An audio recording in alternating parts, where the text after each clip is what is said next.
In today's video, I'm going to teach you how to create a table in Google Sheets. If you've been seeking a way to organize your data efficiently and make it more visually appealing, you've come to the right place. Tables in Google Sheets are a fantastic tool that helps not only in better organizing your content, but also in minimizing the hassle of constant formatting, input, and updates. To get started, the first thing you'll want to do is select the range of data you want to convert into a table.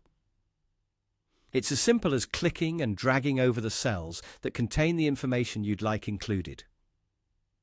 Once you've highlighted your desired data, go ahead and right-click on the selection. In the menu that appears, you'll see the option to Convert to Table. Clicking this will automatically create a table with the selected data, applying a structured format to your sheet. It's a straightforward way to make your data more manageable and aesthetically organized. One of the great advantages of using tables in Google Sheets is the variety of features that are available to you with just a few clicks.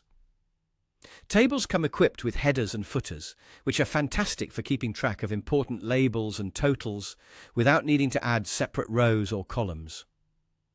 They also support different column types, including numeric, date, drop-down, smart chip, and even checkboxes, allowing you to customize how you input and display data according to your specific needs. Another powerful feature of tables is the ability to add filters. Filters can help you sift through large sets of data easily by letting you view only the rows that meet certain criteria.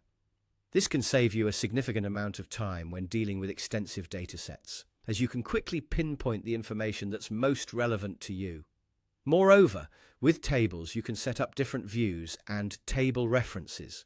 Different views let you examine your data from multiple angles without altering your main table, while table references provide a dynamic way of linking data elsewhere in your spreadsheet or even across various sheets. This ensures that when you adjust data in one place, it automatically updates everywhere else it's linked. Finally, naming your table is an important step.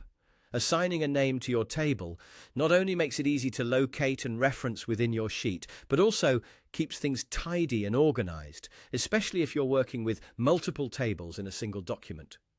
So, there you have it. Creating a table in Google Sheets is truly an effortless process that opens up a plethora of organizational and functional enhancements. It helps you streamline your workflow and present data in a clean, systematic way. Be sure to take advantage of the variety of features that tables offer and watch how they transform the way you manage data in your projects.